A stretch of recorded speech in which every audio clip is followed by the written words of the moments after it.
vamos a comenzar con el concepto de la integral.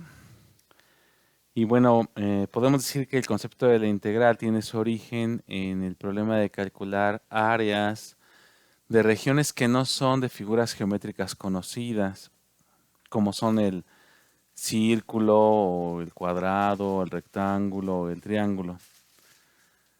Sin embargo, este concepto ha evolucionado a través del tiempo, adquiriendo una identidad propia y haciéndose independiente. Tal es el caso de que hoy existen muchas interpretaciones de lo que es el cálculo integral, además de que también tiene muchas aplicaciones. Aquí, por ejemplo, en esta figura podemos ver una función que no es una función conocida, es irregular.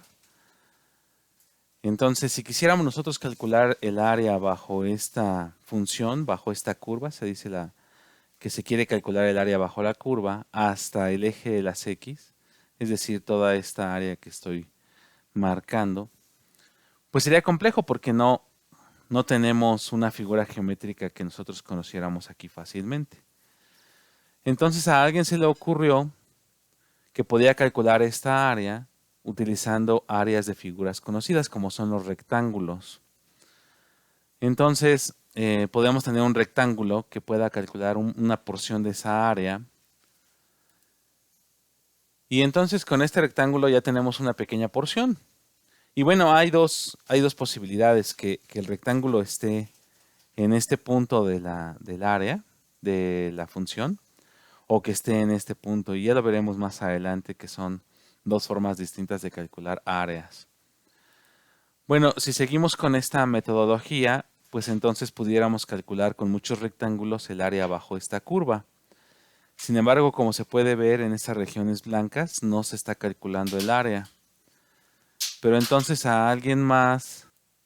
Entonces, como ustedes pueden ver, estas pequeñas áreas blancas no se están pudiendo calcular.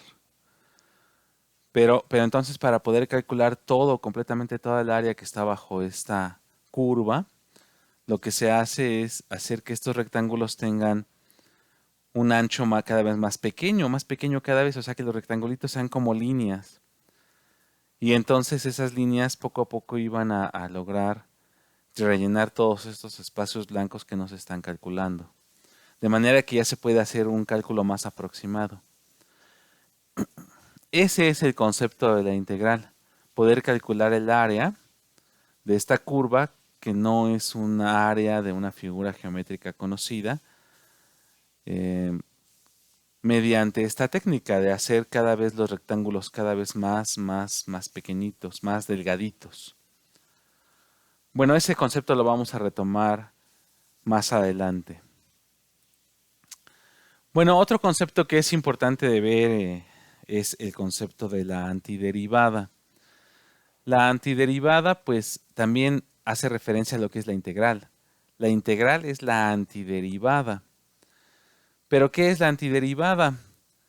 Ya en los cursos de cálculo diferencial se pudo ver cómo era una derivada de una expresión, de una función. Por ejemplo, la derivada del seno de x es el coseno de x, como podemos ver aquí, la derivada del seno de x es el coseno de x. Pero ¿qué pasa si yo quiero ahora encontrar de dónde venía este coseno de x? Es decir, ahora lo que tengo que hacer es aplicarle la antiderivada al coseno de x. Quiero llegar del coseno de x a lo que era antes de derivarse. Eso es la antiderivada. Y entonces, relacionándolo con el concepto de la integral es la antiderivada de una función. En este caso, les pongo un ejemplo de la antiderivada de este coseno de x. Se expresa de la siguiente manera, es la integral de 0 a x del coseno de t. Se usa otra variable, t en lugar de x. De todas maneras, la x ya la vamos a ver aquí en el límite superior. A esto se les conoce como límites, tanto inferior como superior. Entonces, se dice que esta expresión se lee así como la integral de 0 a x de la función del coseno de t, y esto se le conoce como diferencial de t. Es un concepto que vamos a ir viendo más adelante. Entonces, con esta expresión que acabo de poner aquí estoy definiendo la antiderivada de un coseno, tratando de llegar con esto al seno de x, que es de donde salió la expresión coseno de x. Bueno, entonces lo que hago es pensar, si me están pidiendo que haga la antiderivada del coseno de x, quiere decir que yo debía haber derivado alguna función, alguna expresión, para poder llegar a este coseno. Y esa expresión es el seno de x. Entonces, para poder haber llegado yo al coseno, tuve que haber derivado un seno de x, como lo vemos aquí arriba. Entonces, la antiderivada del coseno es el seno. Por lo tanto, ya con eso estoy llegando a lo que es la integral de un coseno de una expresión, en este caso de t. Bueno, y ya nada más aquí para detallar un poco, estos límites que se conocen como límite inferior y límite superior se sustituyen en la antiderivada del coseno. La antiderivada del coseno es el seno. Y el límite superior, que es x, se sustituye en el seno, quedando seno de x. Y el límite inferior, que es el 0, se sustituye en el seno, quedando seno de 0. Y estas dos expresiones se restan. De momento, tal vez no tenga mucho sentido. Poco a poco lo vamos a ir viendo. Al fin y al cabo, esta nada más es una definición. Pero con esto podemos ver que el seno de 0 es 0 y ya nada más queda el seno de x, que es de donde partió el coseno de x. Entonces la antiderivada de un coseno de x es un seno de x. Bien.